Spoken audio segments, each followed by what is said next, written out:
Résumé que vous avez fait, il y a des raisons d'être optimiste sur les documents finaux qu'on pourrait avoir dans le cadre de ce travail-là qu'on a commencé.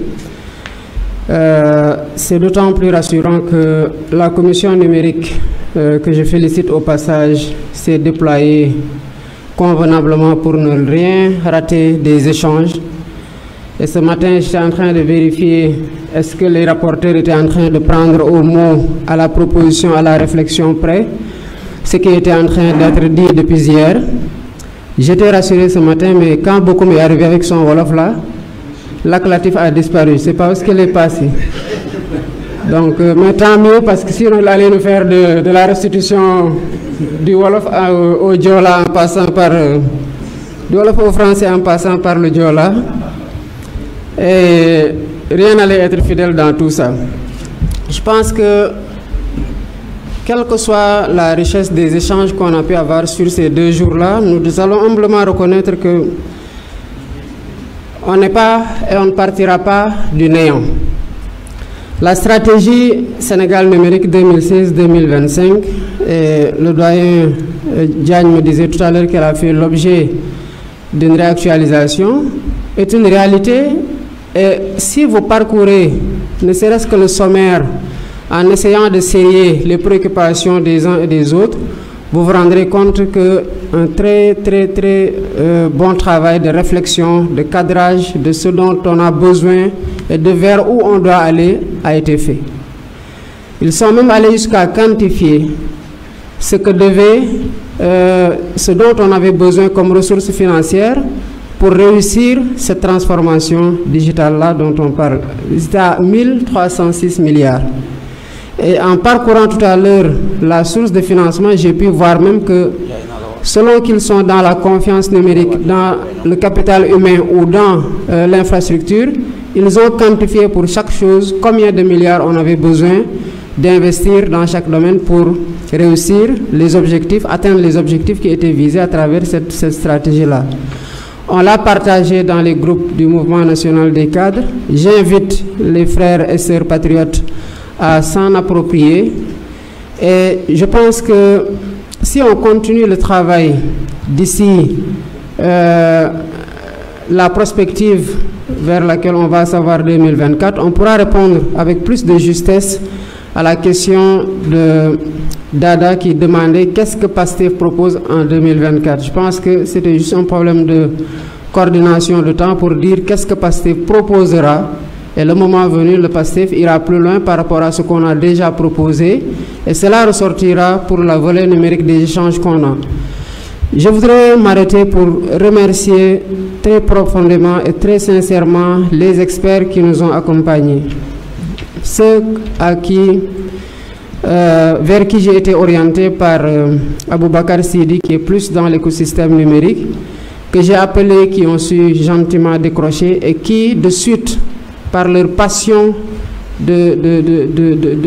pour la thématique, nous ont donné rapidement leur OK et ont pris de leur temps pendant 2 jours, un mois de Ramadan, et pour partager avec nous ces réflexions-là, nous enrichir de leur expérience. Et j'espère surtout que la commission numérique, le MONCAP et plus généralement PASTEF, au nom du Sénégal, parce que tout ça, ce que nous ferons là, nous faisons pour le Sénégal, pourra compter sur vous pour améliorer ce qu'on a déjà proposé et ce qui a été déjà réfléchi pour le Sénégal. Parce que la vérité aussi, c'est que si en 2024, par la grâce de Dieu, on accédait au pouvoir, mais on serait à la place des décideurs. Et si on veut faire quelque chose, on nous dira toujours, mais le Sénégal avait déjà une stratégie. Donc c'est de cette stratégie-là qu'il va falloir partir pour améliorer ou pour mettre concrètement en œuvre des choses qui ont été pensées, réfléchies et qui restent à être exécutées. Et il y a 2 questions fondamentales que cela pose et qui doivent nous interpeller en tant que futurs décideurs. La première, c'est dire, par exemple, c'est l'échelle de priorité. On a une stratégie qui est, à mon avis, sur le plan des objectifs, mais est excellente. C'est comme les 2 jours là qu'on a passé à discuter, à dire voilà vers où nous devons aller, voilà comment on aurait pu utiliser le numérique au regard de tout ce que Bokoum a dit ce matin pour accélérer notre développement. Mais on laisse ça de côté. Et un homme a décidé de nous éblouir avec un train express régional. Pour prendre 1500 milliards ou plus, elle l'injectait dans un train.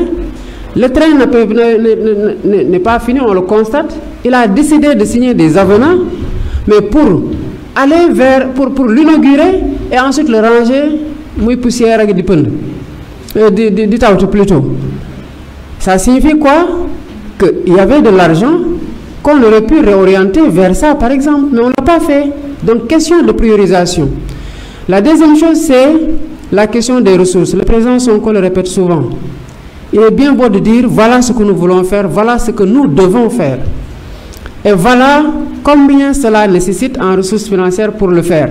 Mais ensuite, 1300 milliards, 1306 milliards pour la stratégie Sénégal numérique 2016-2025. Où est-ce qu'il faut aller les prendre? Vous direz que c'est le public, mais Mbeng a rappelé tout à l'heure que le public, c'est qui? C'est le PTA, les PTF plutôt, qui vont te dire je ne finance pas par exemple. Donc, cela nous renvoie à la souveraineté dans la mobilisation des ressources. Il faut d'abord qu'on épuise ce qu'on peut prendre d'ici en termes de fiscalité. Ça, c'est le fiscaliste qui parle. Je sais qu'on fait très mal notre travail, par rapport en tout cas à ce qu'on fait. Il y a des choses qui se font, mais on peut faire encore beaucoup plus, avec beaucoup plus de vision et beaucoup plus d'investissement dans la mobilisation des recettes. Et je ne le dis pas, c'est un rapport de l'ANSD qui, en 2014, dit la baisse de recettes ou les pertes de recettes qui sont liées à l'inefficience dans l'action de l'administration fiscale est de l'ordre de 214 milliards. Et quand vous êtes des administrations fiscales, impôts et domaines, douane et trésor, mais vous savez que ça fait beaucoup plus que 214 milliards. Et je pense que malheureusement, on ne peut pas aller loin parce qu'on est tenu par énormément de restrictions au regard de notre statut. Mais je pense qu'on sait vraiment qu'est-ce qu'on rate en termes d'opportunités. Maintenant, je voudrais terminer par les présentateurs. Le professeur Tidjane Seck, le remercier infiniment. Pour rappel, ce que nous avons comme programme numérique, ou ce que nous avions en tout cas dans Jotna, était le fruit de la générosité coordonnée du professeur Tidjane, du doyen Blaise et du docteur Mohamed Lo, qui, à la veille de la campagne électorale 2019, sont venus spontanément à nous et nous dire « Vous êtes en train de faire de formidables choses, mais votre programme pêche sur le volet du numérique. Et nous voudrions vous aider à faire des propositions qui permettront de combler ces déficits-là dans votre programme. » Et ça, ils l'ont fait gracieusement, avec extrêmement de disponibilité qui nous a beaucoup surpris. C'est pour ça, quand on a pensé aller vers cette première session des universités du Mont Cap, j'ai automatiquement pensé au professeur Tidjane et au docteur Mohamed Lo. Bokoum m'a contacté parce qu'il disait vouloir discuter avec moi. Comme nous, on est assez bizarre là au sein de PASTEF, j'ai tardé à lui revenir. Je lui ai fait des messages d'attente. Je vais vous revenir. Mais puisque ça va très vite chez nous, j'ai dû oublier souvent. Et à un moment donné, avec l'aide de Bakary, j'ai appelé Bokoum et je lui ai dit, je veux qu'on se rencontre. On s'est rencontrés. Et ce qu'il a dit là, en bonne partie, sans les slides, etc., j'ai eu quand même l'occasion, pendant 1 heure d'horloge, à en avoir le résumé. Et je me suis dit que ce que j'ai entendu là, il est important que tous les cadres de PASTEF, et même au-delà, les décideurs, ceux qui ne sont pas de PASTEF encore et qui pourraient l'être, ceux qui sont nos adversaires de façon irréductible et qui sont aujourd'hui président aux destinées de ce pays-là, doivent aussi être sensibilisés au même niveau que je l'ai été. Parce que cette rupture de paradigme-là, elle est fondamentale pour le décideur actuel et pour le futur décideur. Et je pense que cela justifie le fait que dans la phase contextualisation de son exposé, il a été long.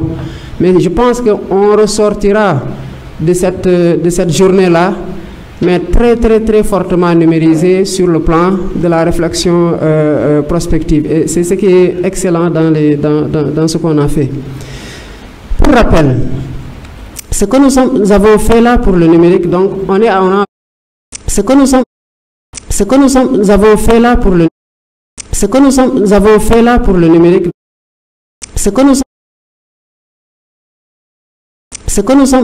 fait là pour le numérique.